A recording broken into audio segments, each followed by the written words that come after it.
Okay. Then I would like to invite Colin up. He's set up a campaign called Cambridge Connect. I would call them light rail system, and using that interesting term of a tunnel, which some people think is not going to happen, but Colin, over to you. Thank you very much, Robin. I'd like to start by thanking the Cambridge Cycling Campaign for the opportunity to talk to you tonight about some of these ideas. It is what I would say is a conceptual plan. It's a set of alternative ideas for consideration. It is not worked up to a fully detailed and fully costed set of options, but I felt it was important to initiate Cambridge Connect to give a voice to some of the concerns about related to public transport proposals for Cambridge in the future. So I want to start by just perhaps telling you a little bit about myself and what my motivations are for initiating this. And then we'll get on to explaining a little bit about the concepts and what we're aiming to achieve. I want to focus particularly tonight on why it's relevant to cycling in Cambridge. So there's many different dimensions to this problem. Cycling is one element which is affected. So I'm going to try and sort of highlight some of those issues to do with cycling tonight. So who am I and why am I initiating this? Who here has heard of the city deal? Everybody, pretty much. That's good. So back in November of last year, I received, like many residents in the city, I live in Colin, a leaflet through the letterbox setting out some proposals for the development of a busway along the A428 corridor, A1307, into Mattingley Road and down to Queen's Road.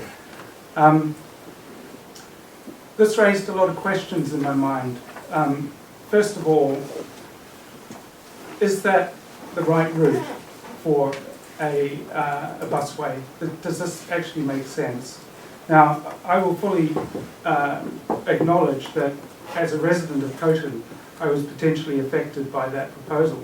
So I was concerned, I would say, probably out of self-interest, and I've got nothing to hide about that. I think it's fair enough. Most people, when they see something happening in their local area and it causes concerns, they tend to get motivated. So that was the initial thing that struck me and raised questions. The other thing was about the park and ride proposals. And fairly early on, I thought, well, what if this was approached differently? What if, for example, instead of running the busway down Mattingley Road, it was to be located up at the Girton interchange instead? And then I started to just look at lots of different alternatives, and as I did, I started to research what was happening in more detail. As I did, I became aware that the city deal was not just dealing with one route into Cambridge, but pretty much all routes into Cambridge. And overwhelmingly, the solutions that are proposed, and we'll see as I go through the talk, the solutions proposed are based very much around improving bus transport into the city centre. So a combination of busways and bus lanes are proposed, and they've been put out for consultation, and the principal routes that are being considered are Histon Road, Milton Road, and Mattingley Road on the northwest side of the city. There's also proposals on the south side of the city. There's already some sort of bus priority routes in Cambridge. I'm not going to go into those, but that's the context that I initiated Cambridge Connect. Initially, I just did a lot of research. I spent all my weekends and evenings trying to figure out, well, what is going on.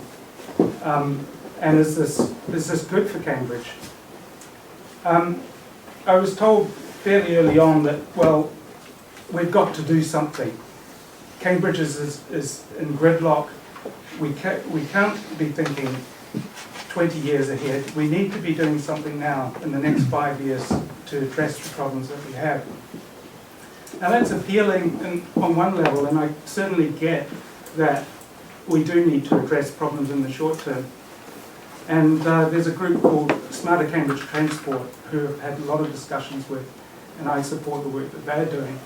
And they are looking at a lot of these very detailed, immediate issues that relate to transport problems in Cambridge. And what I felt was needed, and the sort of gap that was not really there, was taking an overall strategic and integrated view of where does Cambridge want to be in 20 years' time.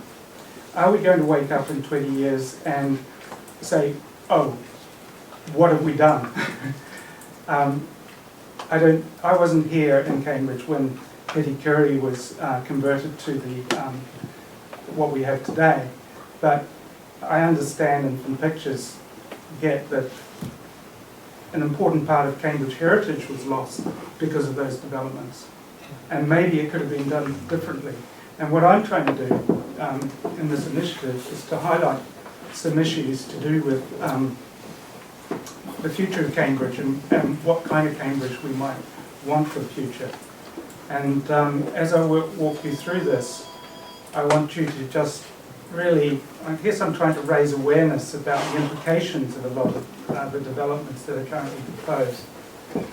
I started it by myself, but fairly quickly made contact with a lot of people, and I'd just like to highlight Rail Future, working closely in collaboration with them, because in the early stages of my research, rail appeared to be the kind of technology that we should be looking at. And then more recently I've had contacts with parish councils and particularly people that work in traffic related issues in the local context. Cambridge Connect is very new. I said that I started this back in November, but actually the website and the official launch of it was only 4 weeks ago. So we're really at the start of developing these ideas, I think, and all ideas are welcome. Okay, so that's a long introduction, but I think it's important that you understand where I'm coming from.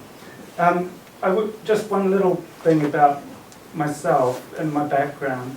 I'm from New Zealand. I came to Cambridge as a student, and I thoroughly enjoyed my studies here, and I think that the university is an amazing institution. I love Cambridge, and that's why I decided to stay here, and I've set up a small environmental consultancy, which is based in Colin. I run it from home. And that consultancy really has a focus on environmental management internationally. And I work in environmental policy and planning, and what we do in that consultancy is really look at strategic issues on a long-term basis. Like, for example, in a couple of weeks' time, I'm going to the States to work with colleagues there about a strategic plan for the next 20 years for a site in Antarctica that we want to protect. So, how does that relate to Cambridge? Well, for me, Cambridge is a city which is globally outstanding in terms of its heritage and its architectural values. The environment of Cambridge, the landscape of Cambridge is extremely important. Now, I don't work on that on a professional basis. I'm coming to this primarily as a concerned citizen.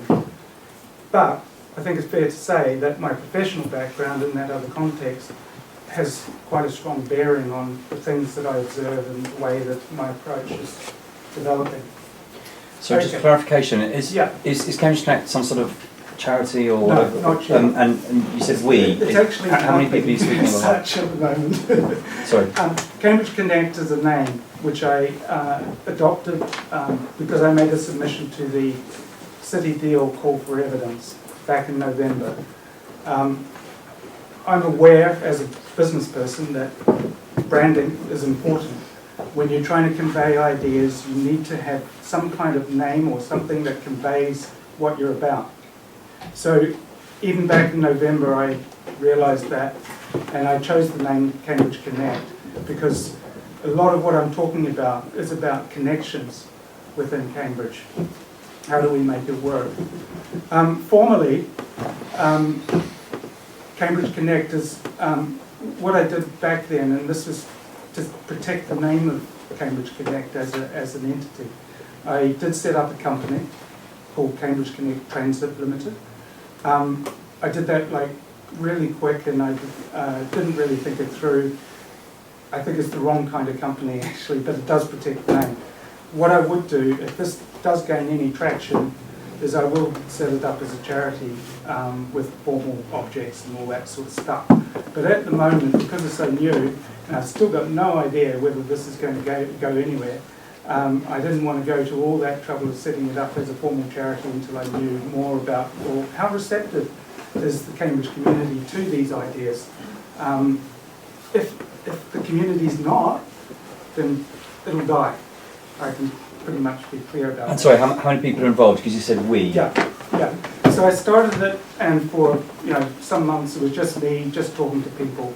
Now we're kind of like got an informal email group with about 8 people involved. People who are concerned about primarily the City Deal proposals, but there's no formal structure as such at this point. Okay, so back to the motivations for why I'm doing it. I felt it was the first thing I wanted to do is to define those motivations and those principles that I am really about in terms of where I'm coming from. And I think that's really important in terms of understanding why I've arrived at the conclusions that I have. So, first and foremost, it's about investment in the future of Cambridge. City Deal has a lot of money, 500 million, and by some reckoning, a further 500 million, depending on how it's unlocked. But initially anyway, 500 million drip fed over 5 years, 500 million a year. That's serious money. Is it enough to do what is right for Cambridge in the long term? So invest in our future is a important principle. It's not really, to be honest, it's not really about most of us in this room. It's about people like Alice. Alice is 12. When she turns 20 or so, 10 to 15 years, the scheme that I'm suggesting is the sort of scheme that might, if it gains support, might become a reality. So I'm probably not going to benefit from it personally, but the reasons I'm doing it are about the heritage of the city, which I love. And I think it's extremely important that we get this right. Supporting environmentally sustainable solutions. I'll come back to that. There's reasons why I'm suggesting light rail as a technology that works for that. Strengthen our economy and businesses. I'm a businessman. I understand that the economy is absolutely vital to our well-being in the society. There's no good having sort of idealistic views of just save the planet. It's got to be tied back to the economy and our lifestyles and our employment.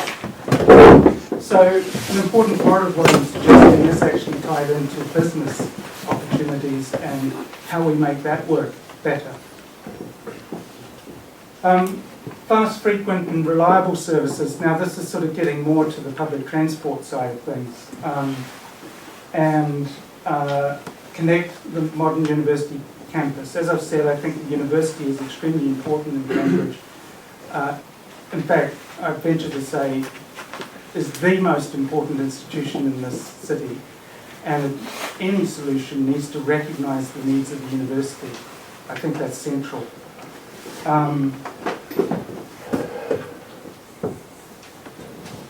Oops, sorry, wrong way. Okay, so there's a few other things that are kind of driving where I'm coming from. Making enhancements to the urban environment. Do we have to accept that it has to be inexorably degraded? Is that something that we just say, oh well, growth, it's got to have it, therefore we're going to cut down trees on our radial routes, we're going to accept that this is the kind of Cambridge that we need to have because we want to have the jobs, we want to have the growth in the economy. Protect our green spaces and green belt. Follow transport arteries where they exist if you're developing infrastructure. Investment, an integrated approach. One of my observations with the city deal was that I didn't really hear how all of this was going to work together. And when I explain the concepts that I'm putting forward, you'll see that it works as an integrated system. And then finally, innovation and vision true to Cambridge. Cambridge really is an amazing place. We should do something, that's appropriate for that quality of the institutions that exist here, and the quality of the business community as well. So there's lots of things driving the changes that we're facing at the moment, and they're accelerating. In some senses, the university itself is driving it because it's been so successful. And it's spun off the economic companies, and they have thrived, and that has in turn accelerated the growth, and that's been extremely successful.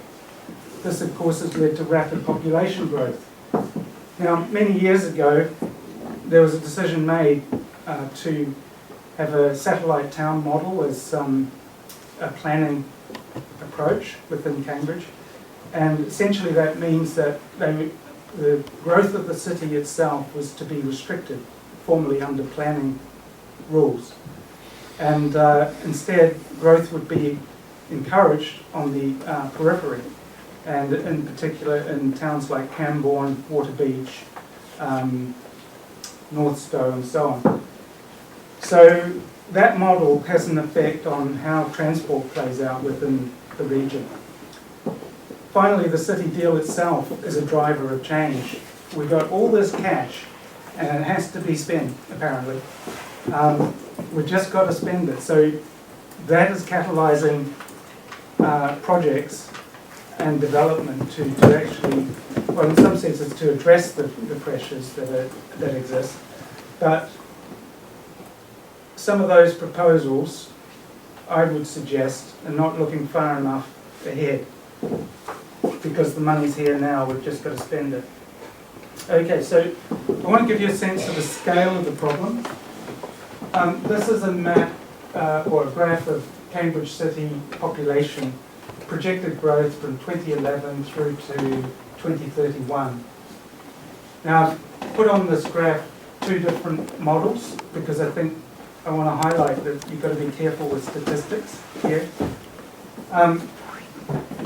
This lower graph here suggests an 8,000 inhabitant increase over a 15-year period through to 2031 for Cambridge City. However, the Cambridgeshire County Council Research Group has a figure of 146k. So vastly different numbers here. So if you were to follow the McDonald report, you would think that you're going to end up with 133,000 people in 2031. If you follow that report, you're another 10 to 15,000 people more. That's quite a big difference. Now, why is that? The city is defined according to legal boundaries, and how you do the numbers depends on what legal boundary you choose. So a lot of development that's going on at the moment is actually in South Cambridgeshire District Council. So statistics for that area don't necessarily get included in this Cambridge City statistics. So just by using statistical areas, you can kind of paint a picture as you kind of suit your argument. I think you need to look at the broader area, including the satellite towns, because they're integrally related to what's going on in Cambridge. Okay, so what is happening sort of more broadly, and these are the figures for Cambridgeshire as a whole. And at the moment our population is in the order of 620,000 in Cambridgeshire. And that's projected to rise to between 720, 730 through to 770,000 over the next 15 years through to 2031. So that's 140,000 people coming into the area, or 100,000 depending on how you do your numbers. I've done this a different way as well, because I thought it's always good practice scientifically to analyse your data in several different ways and see if you come up with the same numbers. This is taking data published by the County Council through the City Deal, and these numbers here, 50,500 houses and 41,000 jobs, is what the City Deal is projecting through to 2031. What does that mean in terms of numbers of people? Based on the Office of National Statistics, multiplier of 2.4 people per household, you're looking at 120,000 residents coming into the area. Now, why is that significant? Population of Cambridge today, Cambridge City, is 125,000. So we are talking the size of Cambridge City again in the next 15 years. That is astounding, that number, in my view. Cambridge is different in another sense, in that a lot of the people in Cambridge are actually not from here at all. They're coming in as tourists, and we have 5 million tourists visiting Cambridge in 2014. 14,000 people per day. Cambridge Station is actually one of the top 10 stations outside of London in the UK. And as I've been putting these ideas out there, people have been saying to me, oh, but Cambridge is too small for light rail. Cambridge is too small for an underground. What are you thinking of? This is just not going to work for a small market town. Well, in my view, that is a myth. Cambridge is not a small market town. Its turnover in economic terms is greater than the city of Manchester. So we need to get real and get better statistics about what is actually going on. Okay, so I said I was going to talk about cycling. So here we go.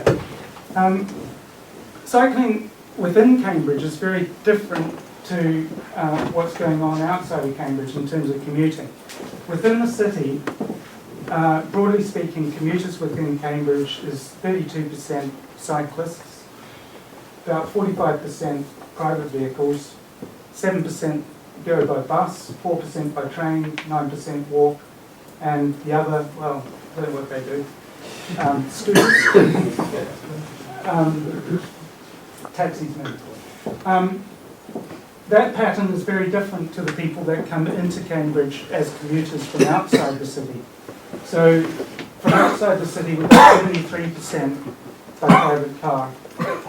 There's another interesting statistic. 200,000 vehicles per day come into Cambridge. 9% by bus, 8% cycle, 7% train. The interesting thing about the bus there is that figure of 9% is post-busway. So the busway has not made a huge difference in terms of what we call modal shift in terms of transport. Yes, they have a ridership of nominally 3.5 million people per year. Well, we don't know from that figure how far people travel on the bus, but anyway, 3.5 million. 9% and 7%, so let's just work with 8% for simplicity.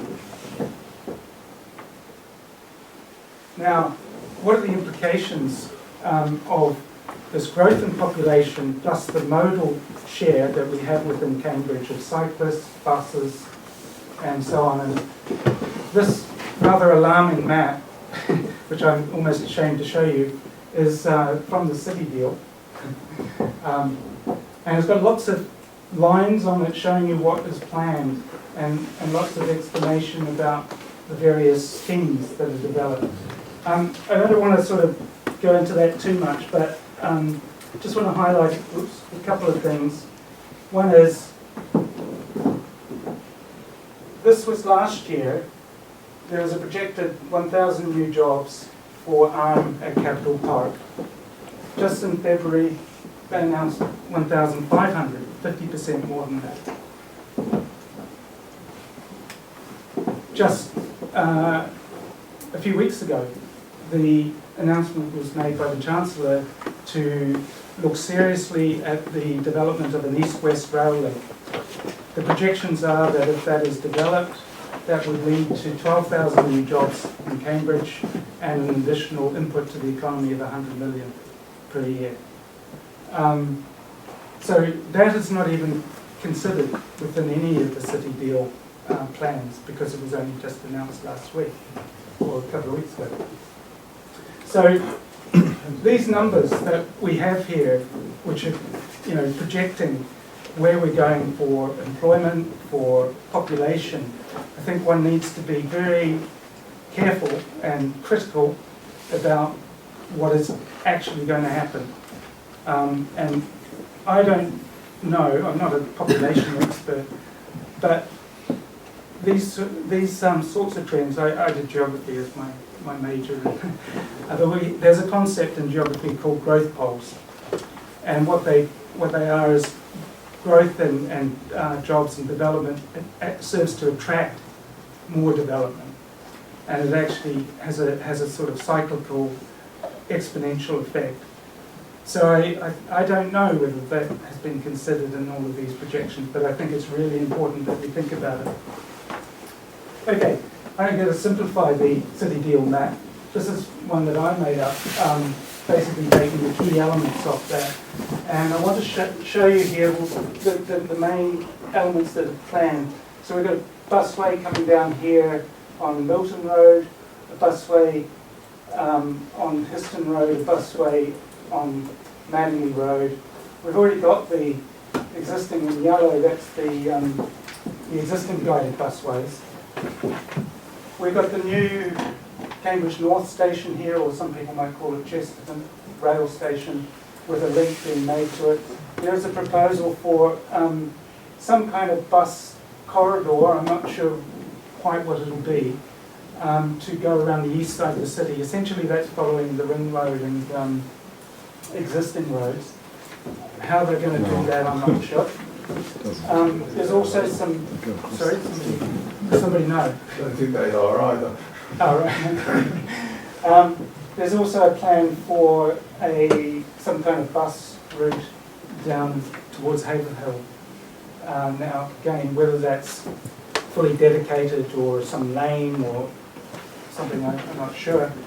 There's also a proposal for what they call the Western Orbital, extending from the West Campus through to Trumpington and then connecting to the guided busway. Now, the main aim of that is to facilitate travel from the West Campus area down to the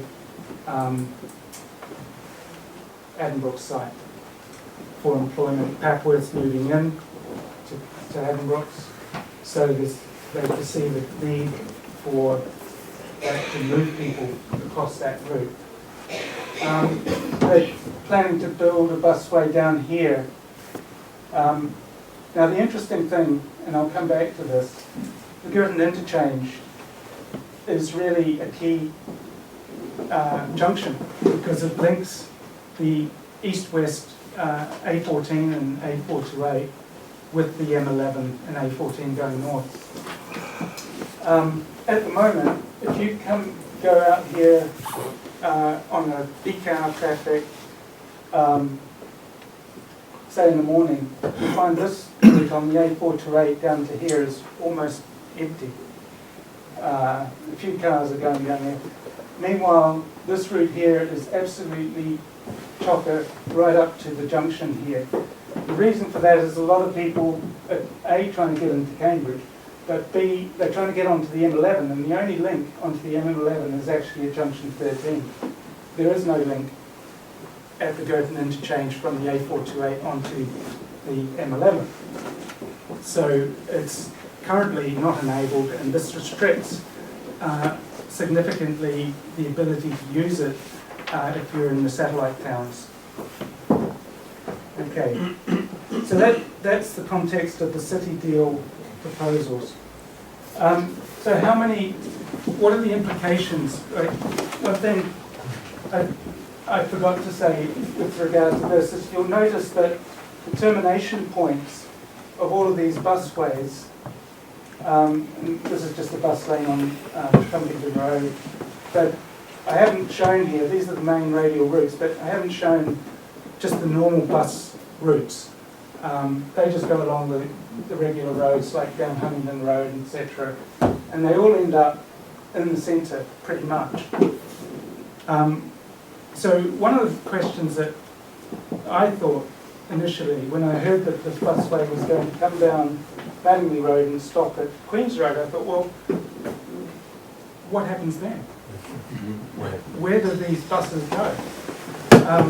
They have to find their way around Queen's Road, Silver Street, get to Drummer Street somehow. Well, that's, I think, a challenge, especially at peak hour. And then I realised actually it's not just Mattingley Road, it's all the other ones as well. And then I thought, well, how many buses are we talking here? And this is where it has implications for the Cambridge Cycling Campaign. And I'm going to run you through some numbers about the numbers of buses that we could be looking at. So how many buses? First of all, we start with numbers of commuters. We have that data, it comes from the census. And we can project it through to 2031 based on the growth that is anticipated. So at the moment, if you add all commuters based on within Cambridge, that's residents that are moving about, plus those that are coming into Cambridge on a daily basis, you end up with 95,000, 51,000 plus 44, 95,000 commuters on a daily basis coming into Cambridge or moving about as commuters, that is. Now, the important thing about commuters is they're only a small proportion of the daily traffic. So the journeys going on a given day, commuters is only, according to the statistics, only 23% of the numbers of people that are moving about, just going about their daily business, mostly shopping, health visits, social visits, going to the gym, etc. That's way more important, those things, than commuters, in fact. The important thing about commuters is it all happens in 2.5 hours, more or less, at either end of the day. So your road capacity, your congestion is very much affected in those commuting hours. So that's why that's important.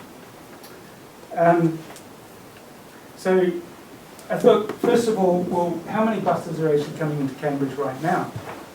And I've totted up, based on the timetable, the numbers per hour at peak time that come into Drummer Street and the rail station. So at the moment, we've got 125 buses per hour, roughly 10 every 5 minutes coming into Drummer Street. And I think most people that have been down there realise it's fairly busy. For Drummer Street, I'm actually including the nearby sites like Regent Street, Parker's Piece, and we excluded Manuel Street. We excluded Grafton Centre in these statistics. So New Square. You got me on that one. I don't know New Square. That's the primary city centre bus stop for all the daily buses. Yeah, we've They included stop that. there all. Yeah. So, just looking at the census data and the commuting data, but also taking into account the fact that 23% of journeys are made by commuters as opposed to all journeys. What I've done is run some calculations on how many journeys are we talking in total.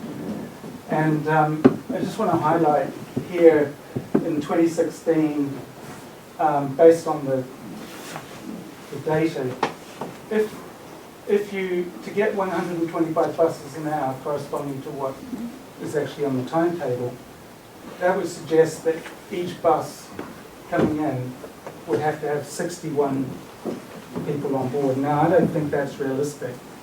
I think it's kind of in the ballpark, and it's basing it on the 8% of people that are travelling are actually taking the bus. I think it's somewhere in that region. It might be 50 people on a bus, because some buses will have more, some will have less. And this is at peak, so you kind of expect the buses to be fairly full. So let's project that ahead to 2031. And one of the things that we have at the moment is a very low share of the public are actually using public transport. 8%, that is frankly pathetic. If you go to Freiburg, 33% of the travelling public use public transport.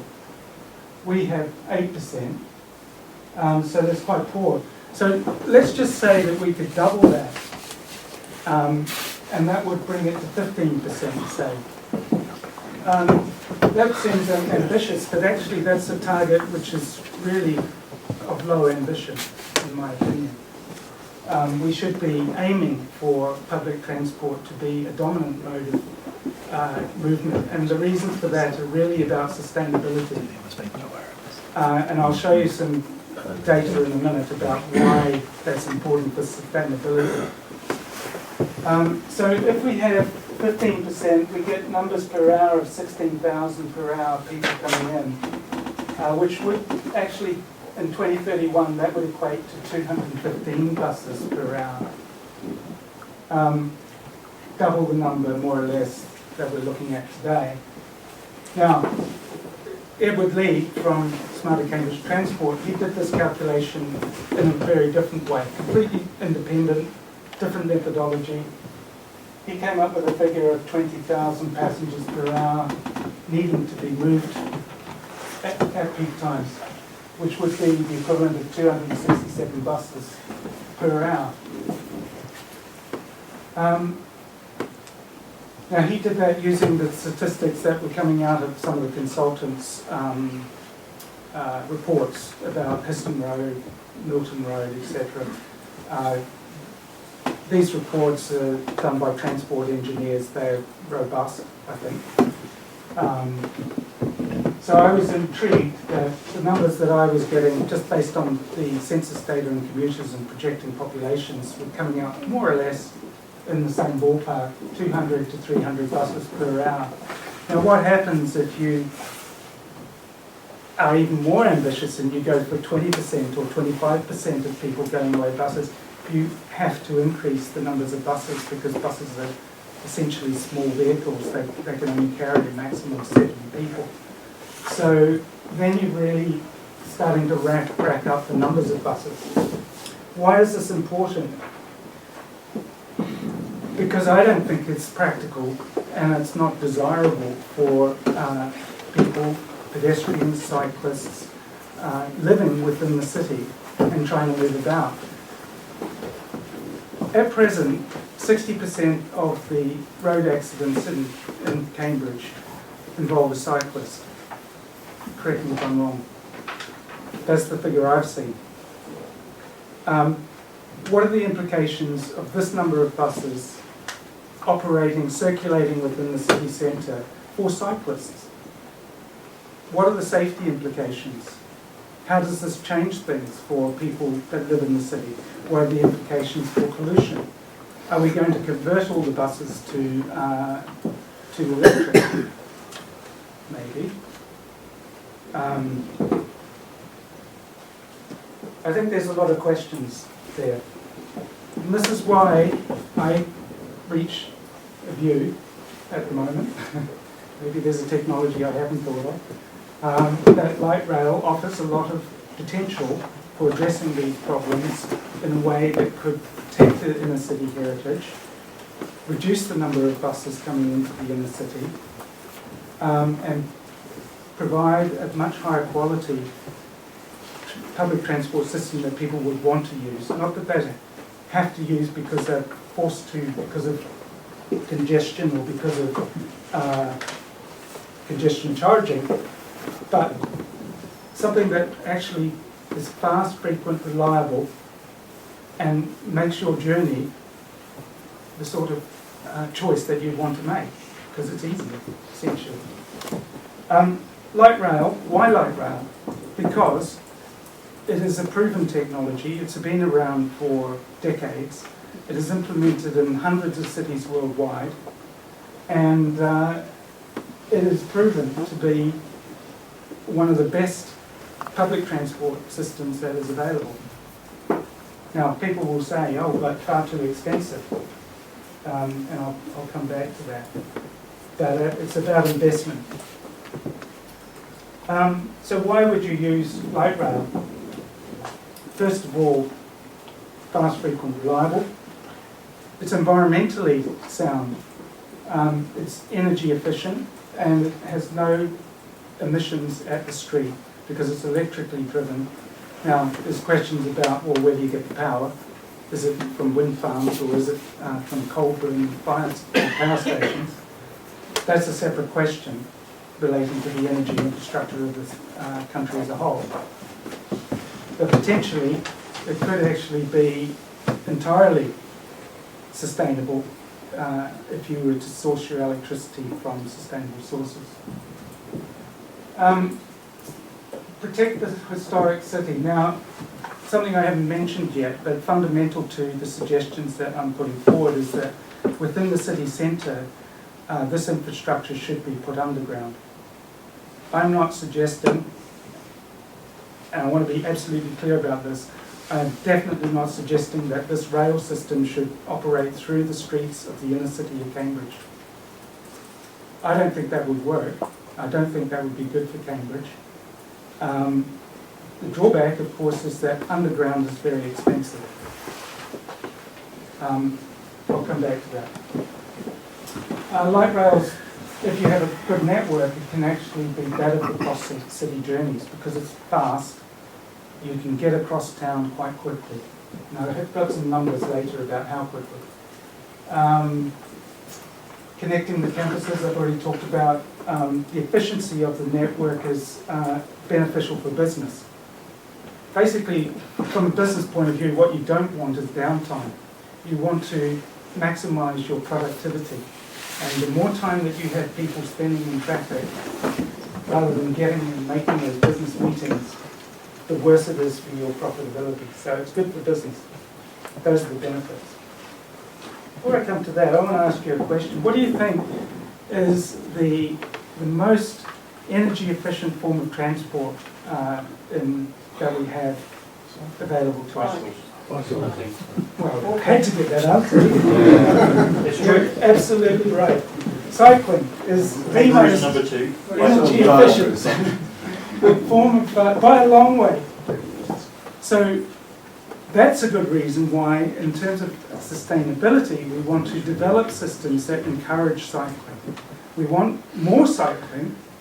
I'm not in this to set up a rail system that actually, everybody wants to use rail. Isn't that great? No. Part of the picture is if you have a good public transport system, you actually can enable more cycling, and I'll come on to why that is when we see the network. Time, running out of time. Quite close to a bicycle, there's an electric train which is running at full speed. Basically, because it's got a small footprint, let's say the front of the train, and it's quite long, and you've got hundreds of people inside it. Per passenger kilometre travelled, that is a very efficient way to move people about, and it's actually one of the most energy efficient ways to move people. In practice, the trains are not always full. So here, for example, on average, the metro in London, these numbers, by the way, were done by David Mackay, Professor of Physics at University of Cambridge. Engineering. Excellent book. Everybody should read it. He's an engineer, not a physicist. Ah! Okay, I watched that. That's all right then. No, it's all right. Sustainable Energy Without the Well, Hot people Air. It's a assume he's really a good book. physicist. Lots of very straightforward information conveyed in a very readable way. So I've taken these numbers from his analysis. But as you can see, the private car with one person in it is probably one of the least sustainable methods of travel. Okay, so what I want to do now is I want to put forward, in the time remaining, we've got about 10 minutes, so I'm going to kind of work through this, but in some ways, I think the actual network is easy to go through. It's really the rationale behind it that I wanted to convey to you tonight, because it's got implications for cycling. Okay, so when I started to think about alternatives to the busways, and I came to the conclusion that light rail was something worthy of serious consideration, I thought, well, what would be the first route that you would want to focus on? And I guess my starting point is really the central rail station, because that's the key connection out to the wider world. And then the connection from there to the city centre is obviously pretty key.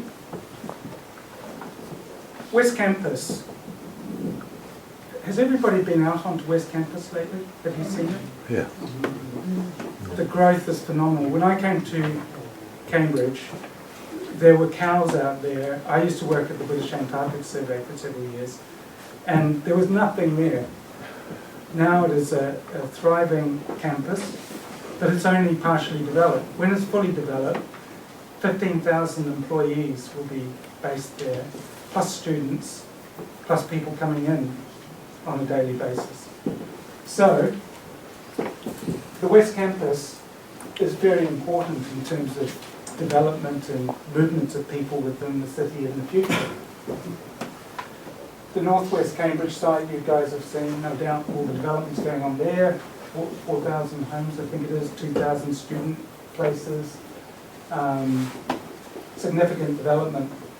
So that really drove the backbone of the first line that I would suggest, and it links up to the Girton interchange for reasons that I outlined before about the key road links out to the satellite towns, Bar Hill, North Stowe, Camborne, and so on. The links outside of the city are important, and that was considered in this model.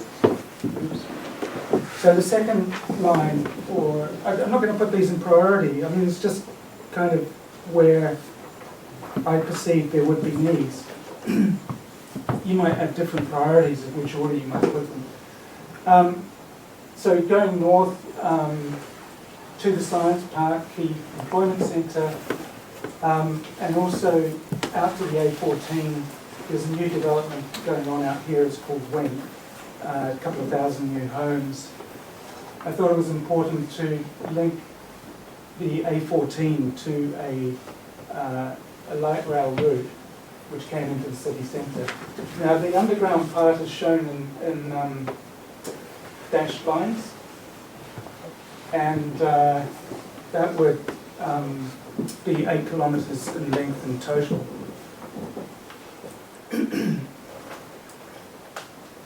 Option C extends to the south, and essentially that makes use of the existing busway. The suggestion is that that could be converted to light rail. Now the reason you do that is really to make it an integrated network across the whole city, so that you don't have to change from light rail onto bus. So that makes sense. However, in the short term, it might make sense just to run the busway, and people would have to change. The reason for this is really to service the phenomenal growth out on the Edinburgh site.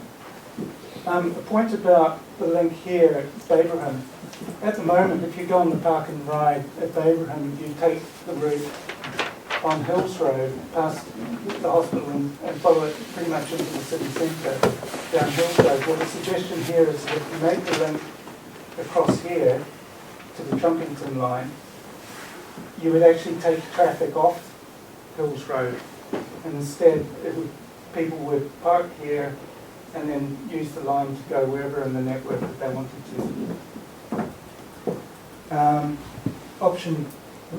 Option B goes out to Fulbourn, and this is to pick up the employment centre at Capital Park, companies like Arm, Syngenta, others.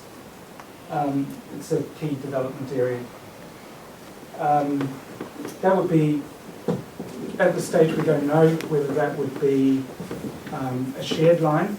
There is a thing called tram train, which is implemented in different cities. We don't know yet whether that's practical in this context. We also don't know whether you could run a light rail line parallel to it if tram train wasn't feasible. Could you run a light rail line next to it? We don't know. It needs to be analysed.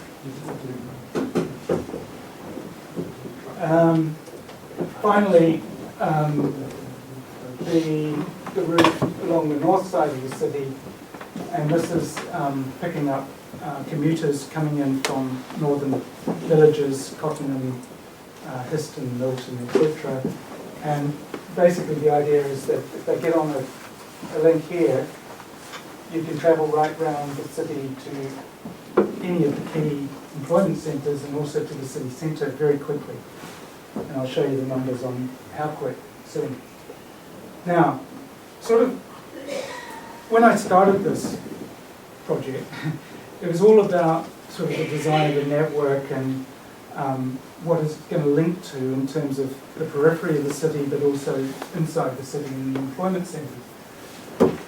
Then I thought, well, okay, fine, but with all these stops, how accessible are they? So I've run a simple model here where we look at the distance from each stop of 500 metres.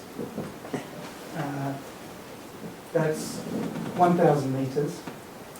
And then finally 1,500 metres from each stop. And what I've done is calculated the accessibility based on the built-up area of the city. So what we find, if we look at these numbers here, within 500 metres of a stop, that is a walk of about 6 to 8 minutes, or a cycle ride of about 2 to 3 minutes. Almost 40%, 37% of the built-up area of the city would be within that distance of a stop. If you look at 1,000 metres, which is about a 5-minute, maybe 8-minute cycle ride, you're looking at almost 80%, 78% of the city is accessible. For 1,500 metres, 95% of the city is accessible by cycle within 8 minutes, more or less. Now, why is that significant? Well, to me, it's a game changer because, in fact, I've kind of dubbed this Greenprint for a Sustainable City. And the reason for that is because I believe, I could be wrong, that people would change their decisions about how they move about the city. Instead of deciding to jump in the car and drive along radial routes and spend lots of time in traffic, they would go to the nearest stop. I mean, this is not rocket science, people do this in London. Go to the nearest stop and then follow the network to get to the destination of choice. And a lot more use, in my view, would probably be made of walking and cycling. Now, the implications for cycling is that you would, if you were to have this network, you might actually change the way in which you were to design your cycleways, for example. And also, you might decide to have cycle facilities at each of these stops so that people can, are enabled to use them very easily. So I think with this kind of network, even though it's limited in terms of the numbers of lines that it takes, when you look at it like this, it actually changes things in terms of the accessibility to the public transport network, and I think that would have a major influence on people's decisions about using it. Now, from a cycling point of view, you might say, well, yeah, but why do I care? I can just cycle across the city. Well, that would be good for cycling across the city because it's going to draw more people onto the public transport network and out of their cars, which will free up more space in the city for cyclists, which is what I want. And because I'm a cyclist, so it's good for me. The other thing it would do is because it's a network which is providing public transport, it's like a backbone of public transport in the city, it would reduce the number of buses needed to convey people around the city. So that's, for me, a key reason why this system would make sense. I mentioned speed, and I noticed that the time is now 9 o'clock, so I'm going to have to draw it to a close. These are just some examples of the time it would take on a light rail network based on the speed of the London Underground, which is 33 kilometres per hour. I'm assuming here that this light rail network is fully dedicated to light rail. Now, where it's underground, that's just not a problem. It's totally dedicated. There's no interruptions.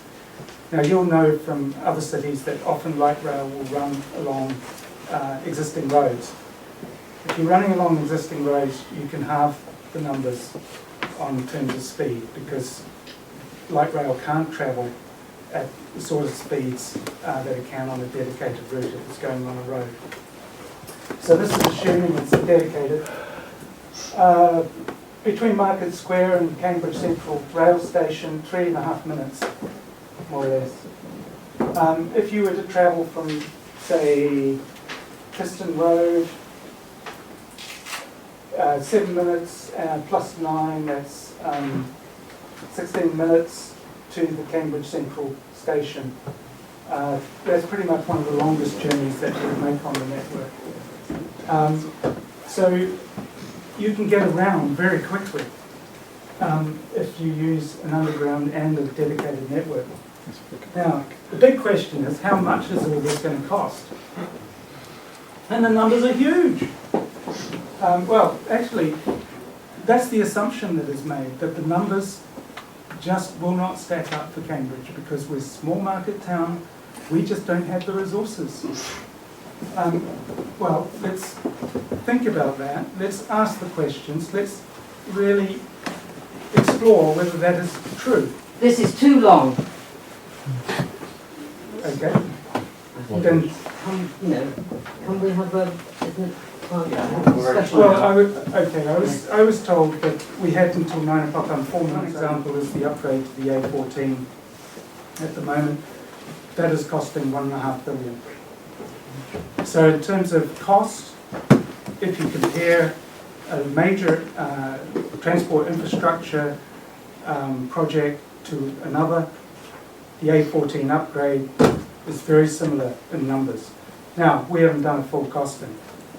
What we're arguing is that what needs to be done is a full technical, economic and geotechnical feasibility study. That would cost a lot of money in itself. And we're arguing that this should be taken seriously. So, with that, I'll conclude. Any questions or have a good time?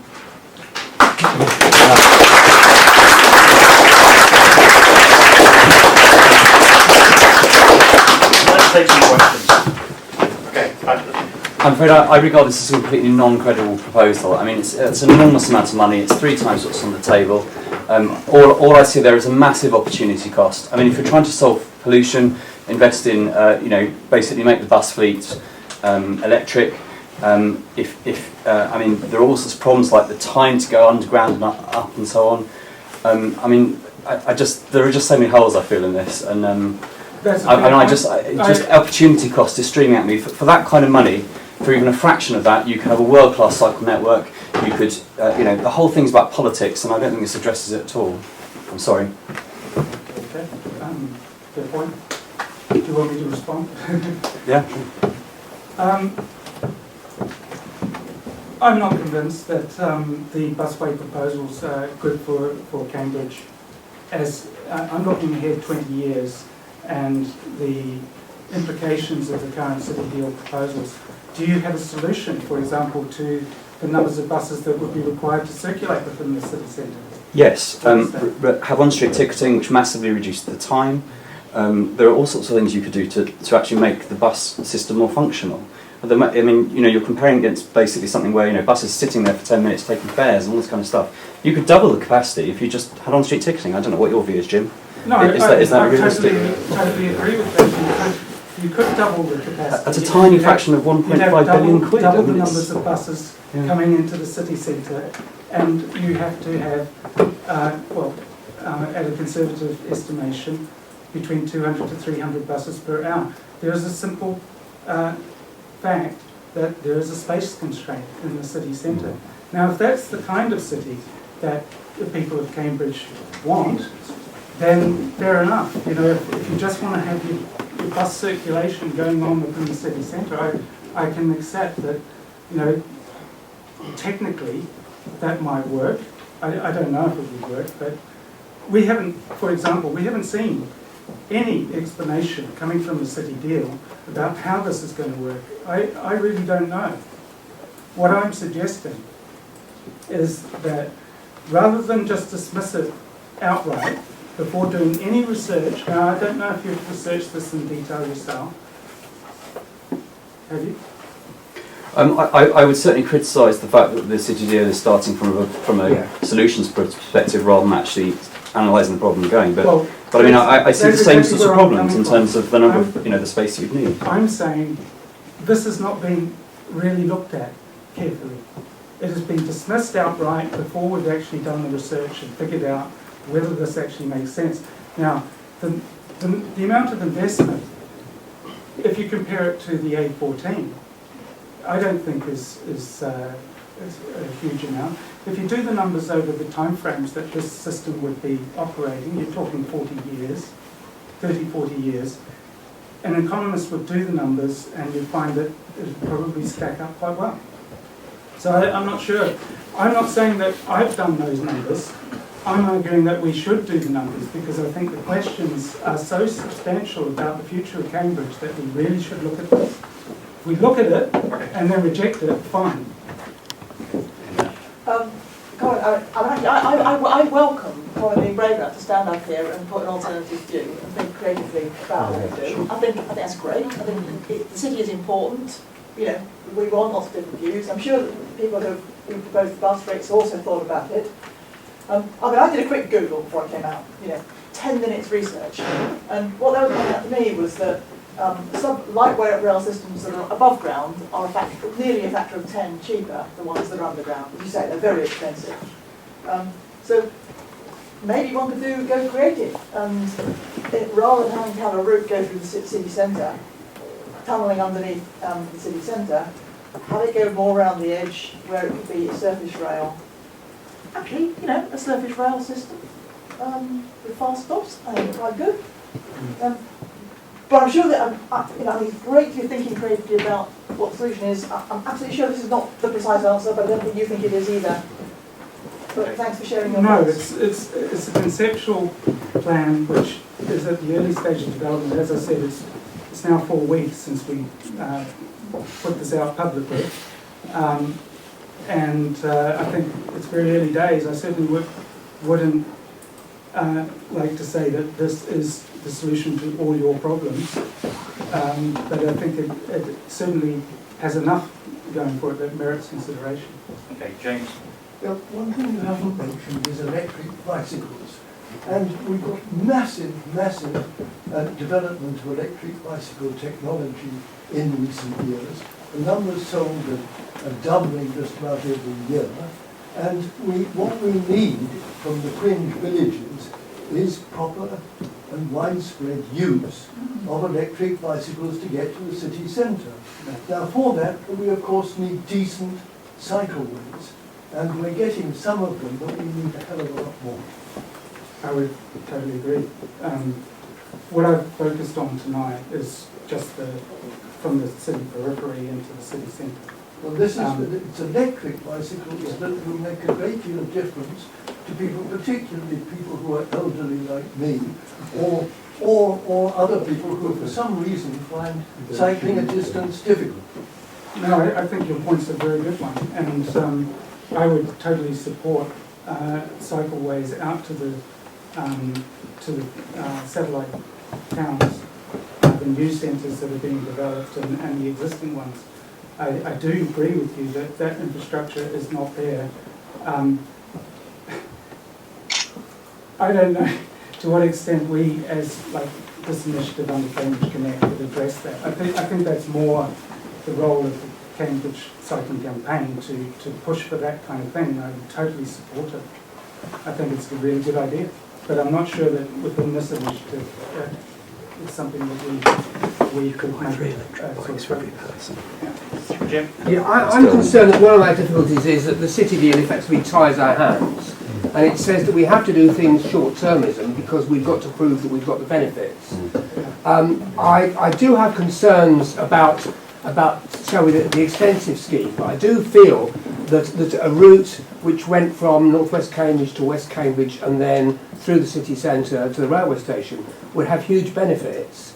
But I feel that some of the other stuff, I mean, for instance, if you look at some of the stuff from Addenbrooke's, roughly half the people who cycle to Addenbrooke cycle for more than 20 minutes. So we do have, we can get people cycling longer distances, but I think that the crucial thing is stopping people bringing their private cars into Cambridge, because your statistics about the crashes, there are very few crashes between bikes and buses. They're mainly between, with private cars. So it's reducing the private cars, and I'm not entirely. I think St Martin is a bit behind the times when he talks about on-street ticketing. Of course, London's just torn out. Jim? London has torn out all its on-street ticketing. We need smart ticketing to make the buses, because the major problem with the buses in the city centre is their dwell time, not the numbers of them in at the moment. That's what causes the congestion. So I feel sorry that we haven't got the facility to be able to look long term, and I do fear that the sorts of bus lanes which they're planning are going to look a bit like the motorway boxes that were planned in the 1960s around some big cities, and that we'll see odd remnants of bits of reinforcing or concrete left there unused for 40 years. We haven't got that much time, Jim. Do you want to quickly respond to that? I'll take two more questions because we're on wrap up in 5 minutes. The key point I took from your question, Jim, was about how long term we should be planning. Yeah. And I understand completely that the city deal has its constraints. And those constraints are both financial and they're also time. So I have said publicly on the website that I don't see these proposals as being tied to the city deal. I fully expect the city deal will do what it will do, because it's a kind of like a bus. It has its own momentum. It is actually the buses sail. So I acknowledge that, and in fact, people said to me, "Well, don't even bother, because it's just not going to happen." Cambridge and the environment in Cambridge is too important to me to ignore it for 20 years' time. That's what we need to think about. The strategic implications of what is happening now, we really need to think about that and how it's going to play out, because if we don't do it now, it's going to happen.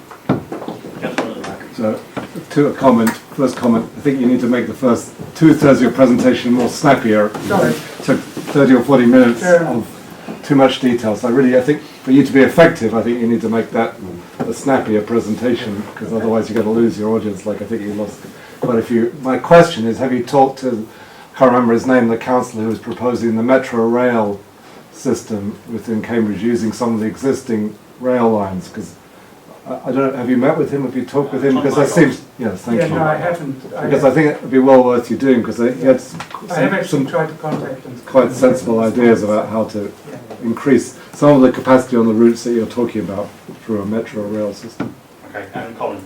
I think you've identified one of the key questions. The trouble is there are so many different ones. Accessing Addenbrook's campus, for example, are very different issues to the city centre. The fundamental problem in the city centre, as I think you demonstrated, is an inadequate road capacity of any description. Because on top of, even if you solve the dwell time problem, was like whether you use old technology like on street ticketing or smart ticketing, it's neither here nor there. You can't cope. First of all, single door buses have got to go. You've got to move most of the stagecoach fleet is single door buses and need to be two door buses just to improve dwell. So even then, you will be struggling to get the throughput. So the issue is how can you get a radically improved throughput to the city centre. Bear in mind, the city centre isn't just there for buses. All those shops have got to be served, for example, by deliveries and ecologies, for example, which are the main users. So the problem then with going underground is not the going underground, it's the getting in and out again. And underground stations have a huge land grab, and that is ignored in all. I mean, the idea of going underground isn't new. Professor Mayer has been proposing it for years. But how do you get a station on Parker's Piece that doesn't take a huge chunk of Parker's Piece just to get into the underground, for example?